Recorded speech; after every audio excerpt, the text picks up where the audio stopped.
ಕಲಾವಿದ ಸಂಘದವರ ಮನವಿಗೆ ಸ್ಪಂದಿಸಿದ ಬಿಇಒ ತಾಲೂಕು ಆಡಳಿತ ವತಿಯಿಂದ ನಡೆಸುವ ಸಾಂಸ್ಕೃತಿಕ ಕಾರ್ಯಕ್ರಮಗಳಾದ ಸ್ವಾತಂತ್ರ್ಯೋತ್ಸವ ಸಮಾರಂಭ ಹಾಗೂ ಇತರ ಸಮಾರಂಭಗಳಲ್ಲಿ ಶಾಲೆಯ ವಿದ್ಯಾರ್ಥಿಗಳಿಗೆ ಮೋಸಗೊಳಿಸುತ್ತಿದೆ. ಏಕೆಂದರೆ ತಾಲೂಕಿನ ನೃತ್ಯ ಕಲಾವಿದರಿಗೆ ಸಮಾರಂಭಗಳಲ್ಲಿ ಕೋಚಿಂಗ್ನವರಿಗೆ ಆದ್ಯತೆಯನ್ನ ನೀಡಬೇಕು. ಕೋಚಿಂಗ್ನವರ ಅವಶ್ಯಕತೆ ಇರುತ್ತದೆ. ಹಾಗಾಗಿ ಭಾಗವಹಿಸುವ ಎಲ್ಲಾ ಶಾಲೆಯ ಕಲಾವಿದ ವಿದ್ಯಾರ್ಥಿಗಳಿಗೂ ಸಮಾಧಾನಕರ ಬಹುಮಾನಗಳನ್ನು ನೀಡಬೇಕು ಎಂದು ಮನವಿ ಮಾಡಲಾಗಿದೆ.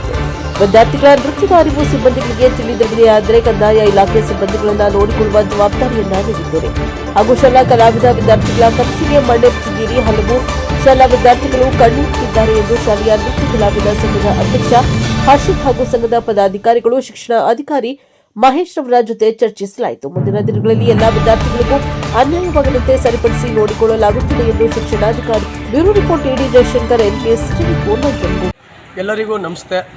ನಾವು ಕಳೆದ ವಾರ ಬಂದು ಬಿಒ ಅವರಿಗೆ ಒಂದು ಮನವಿ ಕೊಟ್ಟಿದ್ದೋ, ಅದೇ ನಮ್ಮ ಸ್ವಾತಂತ್ರ್ಯ ದಿನಾಚರಣೆಯ ನೃತ್ಯ ಸ್ಪರ್ಧೆಯ ಕುರಿತು ಬಿಒ ಅವರು ನಮ್ಮ ಮನವಿಗೆ ಸ್ಪಂದಿಸಿ ನನಗೆ ಕರೆ ಮಾಡಿ ಇವತ್ತು ಬೆಳಿಗ್ಗೆ 10:00 ಅವರ ಕಚೇರಿಗೆ ಬನ್ನಿ ಅಂತ ಹೇಳಿದ್ರು. ನಾವು ಮತ್ತು ನಮ್ಮ ತಂಡದವರು ಹಾಗೂ ನಮ್ಮ ಹಿತೈಷಿಗಳು ರೈತ ಸಂಘದವರಾಗಿರ್ಬೋದು, ಬಸವ ಸೇನೆ ಆಗಿರ್ಬೋದು, ಎಲ್ಲರೂ ಕೂಡ ಅವರೆಲ್ಲ ಕೂಡ ನಮ್ಮ ಜೊತೆ ಬಂದು ಎಲ್ಲರೂ ಕೂಡ ಬಿಒ ಅವರ ಕಚೇರಿಗೆ ಹೋಗಿ ಮಾತನಾಡಿದೋ. ಆವಾಗ ನಮ್ಮ ಮನವಿ ಎರಡಿತ್ತು ಮನವಿ. ಒಂದು, ನೀವು ನೃತ್ಯ ಸ್ಪರ್ಧೆ ಮಾಡೋದೇ ಆದರೆ ನೃತ್ಯಗಾರರಿಗೆ ಅಂದರೆ ಯಾರ್ಯಾರು ನೀವು ನೃತ್ಯ ಸ್ಪರ್ಧೆ ಮಾಡೋದೇ ಆದರೆ ನಮ್ಮಂಥ ಡ್ಯಾನ್ಸರ್ಸ್ಗಳಿಗೆ ಒಂದು ಜಡ್ಜ್ ಆಗೋದಕ್ಕೆ ಮೇಯ್ನಾಗಿ ಯಾರು ಡ್ಯಾನ್ಸರ್ಸ್ ಇರ್ತಾರೆ ನೃತ್ಯ ಸ್ಪರ್ಧೆ ಅಂದಾಗ ಡ್ಯಾನ್ಸರ್ಸ್ಗಳನ್ನೇ ಜಡ್ಜಾಗಿ ಹಾಕಬೇಕು ಅಂತ ಮೊದಲನೇ ಪಾಯಿಂಟ್ ಇತ್ತು.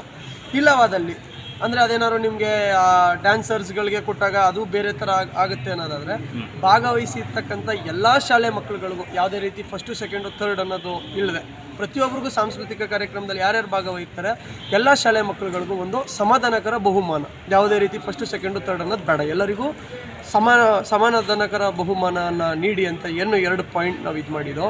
ಬಿಒ ಅವರು ನಮ್ಮ ಈ ಮನವಿಗೆ ಅವರು ಸ್ಪಂದಿಸಿ ಹೌದು ಖಂಡಿತವಾಗ್ಲೂ ಮುಂದಿನ ದಿನಗಳಲ್ಲಿ ನಾನು ಭಾಗವಹಿಸಿರ್ತಕ್ಕಂಥ ಎಲ್ಲ ವಿದ್ಯಾರ್ಥಿಗಳಿಗೂ ಅಂದರೆ ಎಲ್ಲ ಶಾಲೆಯ ವಿದ್ಯಾರ್ಥಿಗಳಿಗೂ ಸಮಾಧಾನಕರ ಬಹುಮಾನವನ್ನು ನಾನು ತಹಸೀಲ್ದಾರರು ಹಾಗೂ MLA ಅವರ ಸಮ್ಮುಖದಲ್ಲಿ ಪೂರ್ವಭಾವಿ ಸಭೆ ಮೀಟಿಂಗ್ ಇರ್ತದೆ, ನಾನು ಆವಾಗ ಪ್ರಸ್ತಾಪ ಮಾಡಿ ನಾನು ಅದನ್ನು ಮಾಡಿಸ್ಕೊಡ್ತೀನಿ ಅಂತ ನಮಗೆಲ್ಲರಿಗೂ ಕೂಡ ಅವರು ಹೇಳಿದ್ದಾರೆ. ಅವ್ರಿಗೆ ನಮ್ಮ ಮನವಿಗೆ ಸ್ಪಂದಿಸಿ ಬಂದು ಕೂರಿಸಿ ನಮ್ಮನ್ನೆಲ್ಲ ಮಾತಾಡಿಸಿ ಎಲ್ಲ ಏನೇನಿದೆ ವಿಷಯವನ್ನು ಮುಕ್ತವಾಗಿ ಚರ್ಚೆ ಮಾಡಿ ನಮಗೆಲ್ಲರಿಗೂ